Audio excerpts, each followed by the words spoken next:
ओम पर यदि हम निर्भर रहते हैं तो सारा ऐश्वर्य, सारी शक्ति, सारा ज्ञान, सारी दिव्यता प्रकट हो जाती है।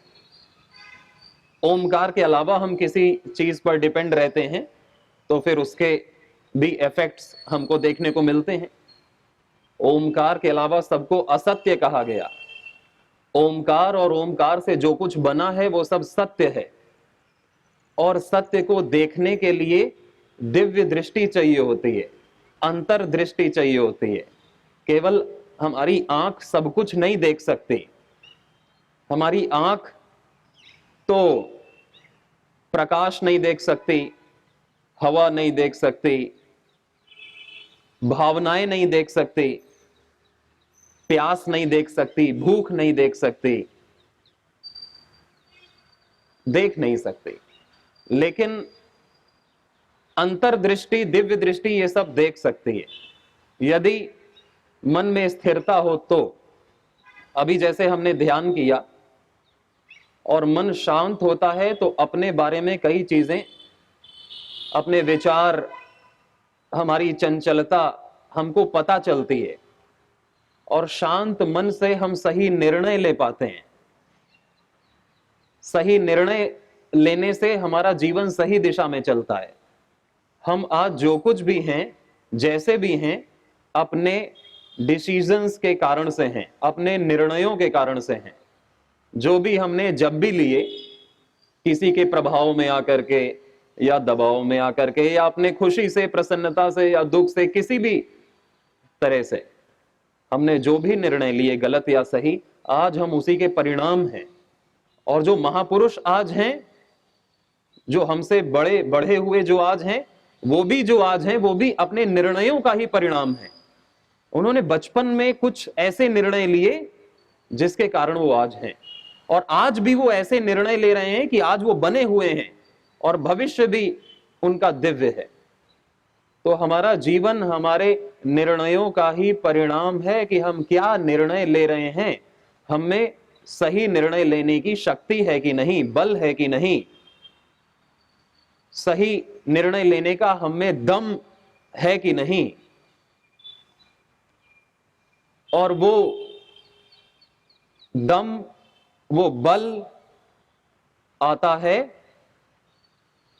स्वयं से, योग से, भक्ति से, ज्ञान से, उपासना से,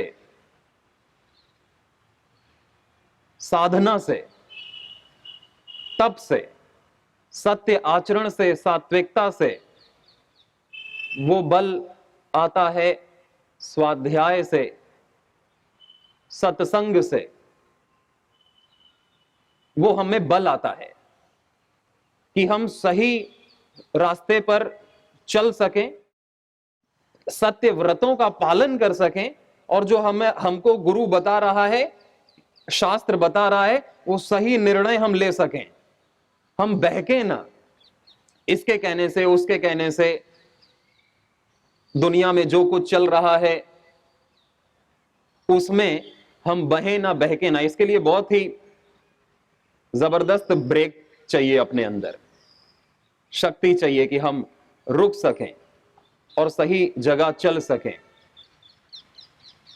और हमको पता कैसे चले कि क्या सही है, क्या गलत है, सत्य क्या, असत्य क्या? वो हमको किसी के बताने से पता नहीं चलता। कोई बताएगा भी तो हम मान लें, उसकी भी क्या गारंटी है कि जो मैं बोलूं वो आप मान लो। इतने सब तो हमको सुनाते हुए आ रहे हैं ऋषि मुनि, भगवान राम से, भगवान कृष्ण से। हम किसकी मान रहे हैं? हम तो अपनी मान रहे हैं, हम अपनी ही मानते हैं। यदि उनकी बात हमारे अनुकूल है तो हम मानते हैं, मान लेते हैं, कोई दिक्कत नहीं होती। और यदि उनकी बात हमारी बात से थोड़ा भिन्न है तो फिर हम किसकी बात मानते हैं? हम अपनी बात मानते हैं। फिर हमारा जीवन वैसा ही होता है जैसा हम चाह रहे हैं। भगवान जबरदस्ती नहीं करते किसी के साथ। तो और वो बोध, कि हमारा बोध भी वही हो जो ऋषियों का बोध है, हमारा बोध भी वही हो जो भगवान कृष्ण का बोध है, ज्ञान है। हमारी सेम स्थिति हो जाए, वो चीज संभव है योग से। तो योग से हमें बल भी मिलता है और योग से हमें सही बोध ज्ञान मिलता है, सही ज्ञान मिलता है। नहीं तो कोई कुछ बताता है, कोई कुछ बताता है, 100 मुंह 100 बातें। लेकिन सत्य हम सबकी आत्मा सत्य जानती है, क्योंकि आत्मा बराबर है सबकी, आत्मा सेम है। अच्छा, हमारे चेहरे और आपके चेहरे में तो काफी अंतर है, क्योंकि मैं कहीं पैदा हुआ, आप कहीं पैदा हुए, आप किसी की संतान है, मैं किसी की संतान हूं। आप कुछ खा रहे हैं, मैं कुछ खा रहा हूं, आप कुछ सोच रहे हैं, मैं कुछ सोच रहा हूं। आपकी कुछ दिनचर्या है, कुछ आहारचर्या है, मेरी कुछ है, इसलिए हम सब में भिन्नता है, भिन्नता है, बाहर से भिन्नता है। लेकिन हम जब गहरी नींद में चले जाते हैं तो हम सब बराबर हो जाते हैं कि नहीं? अभी तो कोई अमीर, कोई गरीब, कोई किसी पद में, कोई किसी पद में, कोई काला, कोई गोरा, लेकिन गहरी नींद में सब बराबर हो जाते हैं कि नहीं? ध्यान की अवस्था में सब बराबर हो जाते हैं कि नहीं? जब भूख लगती है तो सबको वैसी ही भूख लगती है कि नहीं? कि अमीर को कुछ अलग भूख लगेगी, गरीब को कुछ अलग भूख लगेगी। भूख का फीलिंग सेम होता है कि नहीं? प्यास का फीलिंग सेम होता है कि नहीं? दर्द का फीलिंग सेम होता है कि नहीं? कि गरीब को ज्यादा दर्द होता है, अमीर को कम दर्द होता है? दर्द तो दर्द है, सेम है। अनुभव भी सेम होता है जीवन का। जब जीवन को अच्छे से जिया जाता है ना, या बुढ़ापे में जो जीवन का अनुभव होता है वो सेम होता है सबका। पता चलता है कि भाई ये चीज हमने गलत की थी और ये चीज ठीक थी जो की नहीं, या ये चीज हमने सही कर ली थी। और सही गलत भी सेम है, वो अलग नहीं है कि मेरा सही गलत, मेरे डूज डोंस अलग हैं, आपके डूज डोंस अलग हैं। जितने भी मानव हैं, भगवान ने सबके लिए विधि निषेध बराबर है। प्रकृति सबके लिए बराबर है, ईश्वर सबके लिए बराबर है, करना और ना करना वो सबके लिए बराबर है। ये नहीं कि सत्य मेरे लिए ज्यादा महत्वपूर्ण है और दूसरों के लिए नहीं। जो गृहस्थी है वो असत्य भी उनका काम मस्त चलेगा, या किसी का काम अब्रह्मचर्य से भी चल जाए। ब्रह्मचर्य सबके, यम नियम सबके लिए महत्वपूर्ण है।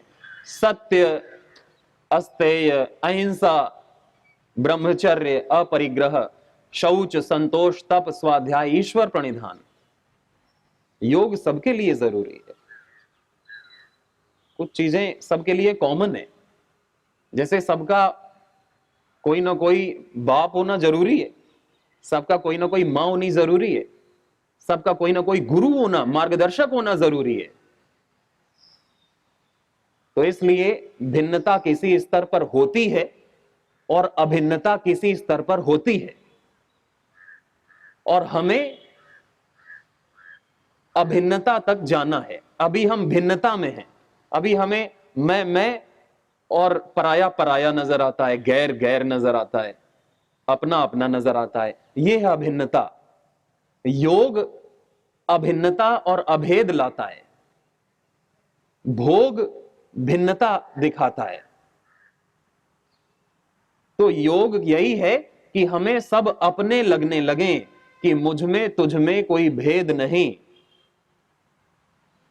आत्मा और फिर आत्मा और परमात्मा में भी कोई भेद नहीं, अभिन्नता नहीं। यहां तक सत्य का पता चलता है।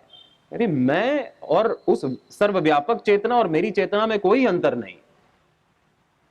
तो ये सारे दरवाजे, ये सारी लिमिट्स टूटती चली जाती हैं जितना हम योग में गहरे उतरते जाते हैं, जितना हम ध्यान में, जितना हम ज्ञान में, भक्ति में गहरे उतरते जाते हैं, तो सबका सेम अनुभव होता है।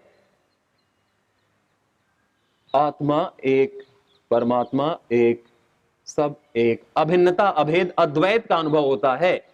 वही अनुभव ऋषि को भी होता है, वही उसके शिष्य को भी होता है, और वही हमारे गुरु को भी होता है। आगे आने वाले गुरुओं को भी वही अनुभव होगा और हमको भी वही अनुभव होता है,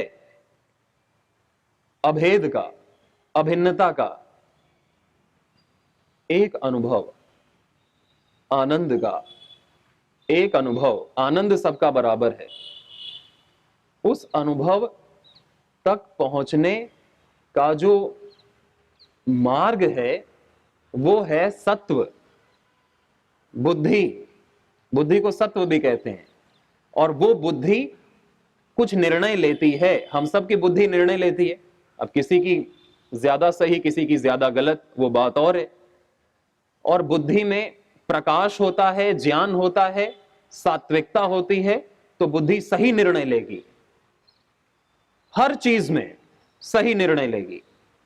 इसलिए बुद्धि सबसे बड़ा यंत्र है, ज्ञान सबसे बड़ा पवित्र करने वाला है। नहीं ज्ञानेन सदृशम पवित्रम इह विद्यते। बुद्धि सबसे बड़ा यंत्र है। और गलत आचरण, गलत वाणी व्यवहार, गलत आहार, गलत दिनचर्या से बुद्धि खराब हो जाती है, जिसे प्रज्ञा अपराध कहते हैं। प्रकृति के विपरीत चलने से बुद्धि खराब हो जाती है। प्रकृति के अनुकूल चलने से बुद्धि उत्कृष्ट होने लगती है, बुद्धि अपने स्वरूप में और निखरती जाती है। और बुद्धि में जो ज्ञान है सत्य का, वो ज्ञान ऊपर आने लगता है। लेकिन हमें जो करना है हम वो नहीं करते, तो बुद्धि में अज्ञान की परत चढ़ती जाती है और ज्ञान की परत नीचे वैसी की वैसी ही रहती है, सब में रहती है, लेकिन अज्ञान की परत बढ़ती जाती है। और फिर हम बहुत बड़े अज्ञान में अपने आप को छोटा छोटा, बुरा बुरा ऐसा अनुभव करते हैं कि मैं दीनहीन, निकृष्ट हूं, अधम हूं, पापी हूं। एक कहानी, एक बहुत बड़े दार्शनिक हुए हैं, उन्होंने सुनाई कि एक बार कुरूपता और सुंदरता, दो देवियां थीं। एक कुरूपता की देवी और एक सुंदरता की देवी। दोनों स्नान करने गईं एक तालाब में, और दोनों तालाब में स्नान करती हैं काफी देर तक। कुरूपता चुपके से निकल आती है और सुंदरता के वस्त्र पहन लेती है और चली जाती है। और फिर सुंदरता देखती है कि अरे मेरे वस्त्र तो कुरूपता की देवी ले गई। और फिर उजाला होने लगता है, प्रकाश होने लगता है, गांव वाले जागने लगते हैं, उसे भी निकलना होता है। तो फिर वो निकलती है और कुरूपता का वस्त्र उसे धारण करना पड़ता है। आज भी कहते हैं कि कुरूपता ने सुंदरता का वस्त्र धारण कर रखा है और सुंदरता ने कुरूपता का वस्त्र धारण कर रखा है। असत्य ने सत्य का चोला धारण कर रखा है और असत्य ने सत्य का चोला धारण कर रखा है, ऊपर ऊपर से। पाप ने पुण्य का और पुण्य ने पाप का। इसीलिए हम देख नहीं पाते, इसीलिए हम ये देखते हैं, पाप को पुण्य मान लेते हैं और उसे करने लगते हैं, और जहां पुण्य होना लगता है उसमें हमारा मन नहीं लगता है।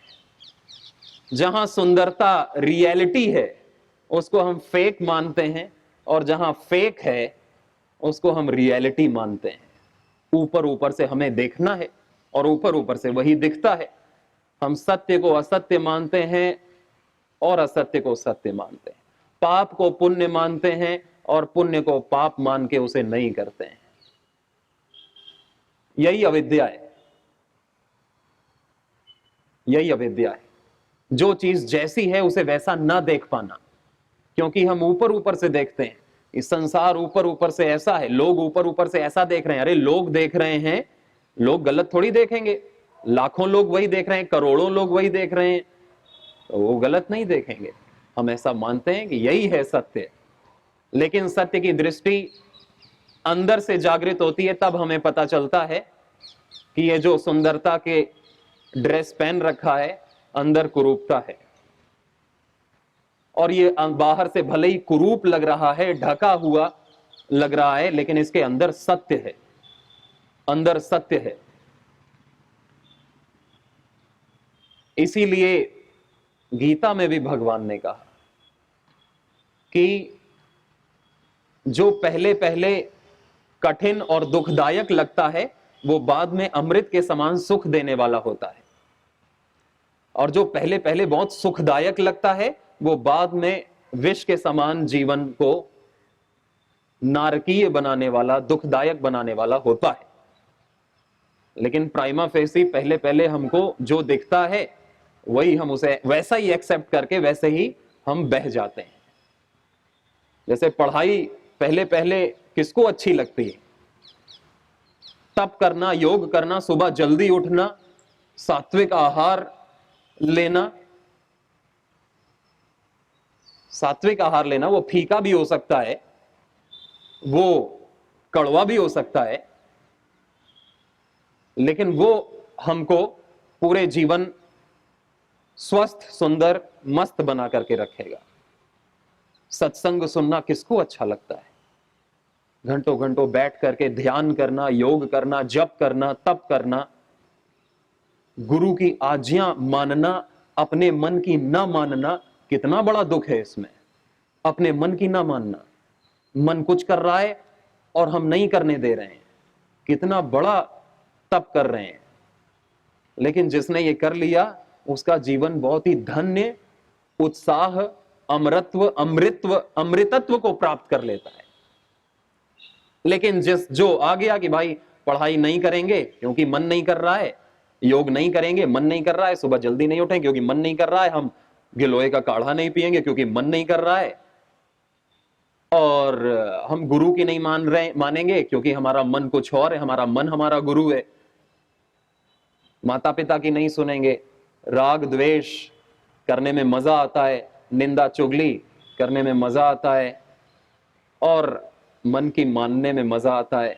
तो फिर वैसा ही मनमाना जीवन जीने से शुरुआत में जो सुख का अनुभव होता है, जीवन नरक हो जाता है। तत्क्षण, तत्काल हमें अंदर से पता चलता है कि हम ठीक नहीं जी रहे हैं, रिजल्ट ठीक नहीं। जीवन में उदासी,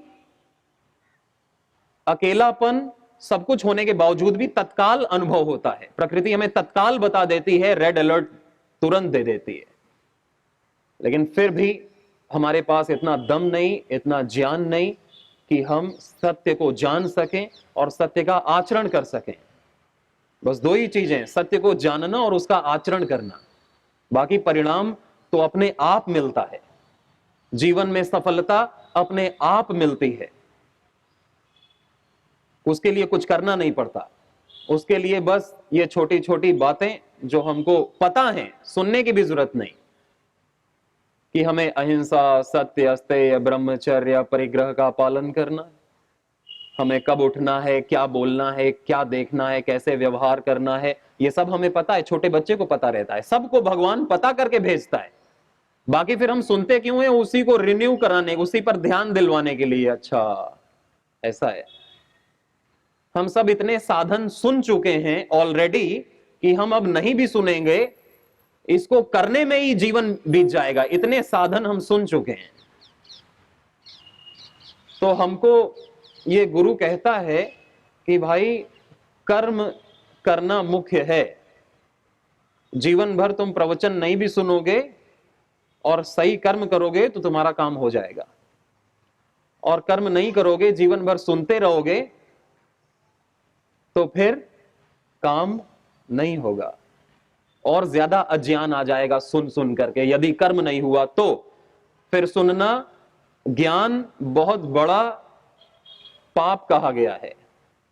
फिर ज्ञान भी उद्धार नहीं कर सकता है, केवल कर्म उद्धार कर सकता है, केवल ज्ञान उद्धार नहीं कर सकता है। ज्ञान किसके लिए है? कर्म के लिए है। इसलिए हमारे ऋषियों ने किया है, और हम क्या करते हैं? हम केवल सुनते हैं और सुनाते हैं। हमने कुछ सुन लिया तो हम दूसरों को सुनाने लगते हैं। ये सबसे निकृष्ट साधना कही गई है। उत्कृष्ट साधना कही गई है करना। क्या कही गई है? जोर से बोलें, क्या कहा गया? करना। कर्म कारणम उच्यते। कर्म से ही व्यक्ति योगी बनता है, कर्म से ही व्यक्ति धनवान बनता है, कर्म से ही व्यक्ति धर्मात्मा बनता है, कर्म से ही व्यक्ति सारे पद, प्रतिष्ठा, ऐश्वर्य, परम पद सारे पद और परम पद कर्म से प्राप्त करता है। और कर्म करने के लिए फिर वो बोध, जो ज्ञान, जो मिनिमम कॉमन होता है, वो अपने को पता रहता है। बस अपने को कन्विंस करने के लिए हमको बार बार सुनना पड़े तो अच्छी बात है, सुनना चाहिए। महापुरुषों, सुनना भी एक आलंबन है, लेकिन वो भी है फिर करने के लिए। हम सही करें और हमारे साथ गलत नहीं हो सकता। फिर ये नियम है, इस नियम का पालन सारा विश्व कर रहा है कि जैसा करेंगे वैसा भरेंगे। ये छोटी सी बात है, हम सुनते हुए आ रहे हैं, लेकिन ये सत्य है कि हमने जैसा किया हम आज वैसे हैं, और हम जैसा करेंगे हम ठीक वैसे हमको फल मिलेगा। हम छुप नहीं सकते इस व्यवस्था से, परमात्मा से, अपने अंतःकरण आत्मा से कोई भी नहीं छुप सकता। तो हम जब छुप नहीं सकते तो हम थोड़ा बल इकट्ठा करें अच्छे व्रतों के पालन करने का। वो बल आएगा मानसिकता से, मानसिक शक्ति से, शारीरिक शक्ति से, बौद्धिक शक्ति से। और शक्ति के लिए ही हम सूर्य के पास आते हैं, ज्ञान का सूर्य गुरु के पास आते हैं, भगवान के पास आते हैं, योग करते हैं। योग का कोई पर्याय नहीं है, योग का कोई ऑप्शन नहीं है, अल्टरनेटिव योग का कोई नहीं है। इसीलिए धैर्य रखना। आजकल धैर्य की कमी हो गई है, तुरंत हम रिएक्ट करते हैं। किसी ने कुछ कह दिया हम तुरंत रिएक्ट करते हैं, कुछ हमने देख लिया तुरंत मन रिएक्ट करता है, कुछ खाने का सामान देखा तुरंत मन रिएक्ट करता है। लेकिन मन ज्यादा रिएक्टिव है, हम मन नहीं है, हमें रिएक्ट नहीं करना है। हम मन के रिएक्शन को देख सकते हैं, ये अच्छा मन रिएक्ट कर रहा है, मन से तटस्थ हो जाना ये योग है। अच्छा ये गलत इसने बोला और मन ने ये रिएक्ट किया, उसे देख लेना, मन शांत हो जाएगा। अच्छा इसने अच्छे बात बोली और मन रिएक्ट कर रहा है, उसे देख लेना, मन शांत हो जाएगा। आत्मा को मन से अलग रख करके मन के रिएक्शंस को देखते रहना, फिर हमारी आत्मा मन के वश में नहीं आती, मन शांत हो जाता है, स्थिर हो जाता है। ये योग है, तटस्थता, एक दूरी बना करके रखना। नहीं हम मन से एक हो जाते हैं, फिर मनमानी से हमारा जीवन बर्बाद होने लगता है। ये मेरे लिए भी उतना ही है, ये सब के लिए उतना ही है। तो हम परमात्मा से ये प्रार्थना करते हैं कि हे प्रभु हमारा जीवन सत्यमय हो, सत्य पथ पर चलने की, सच बोलने की, सत्कर्म करने की शक्ति, सामर्थ्य हम सबको दो प्रभु। ये प्रार्थना हमसे कभी भूले नहीं, और हम सत्कर्म में सदा निरत रहें, ऐसी हम प्रार्थना करते हैं प्रभु से। हे नाथ अब तो ऐसी कृपा हो, जीवन निरर्थक जाने न पाए।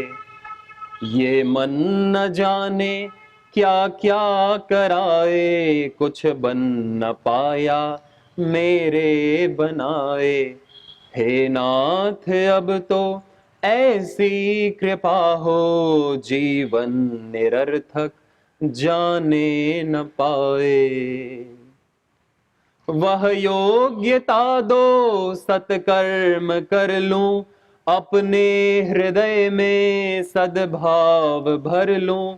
नर्तन है साधन भव सिंधु तर लूं, ऐसा समय फिर आए न आए। हे नाथ अब तो ऐसी कृपा हो, जीवन निरर्थक जाने न पाए। ऐसा जगा दो फिर सो न जाऊं, अपने को निष्काम प्रेमी बनाऊं। नर्तन है साधन भव सिंधु तर लूं, ऐसा समय फिर आए न आए। हे नाथ अब तो ऐसी कृपा हो जीवन निरर्थक जाने न पाए। ओम शांति शांति शांति।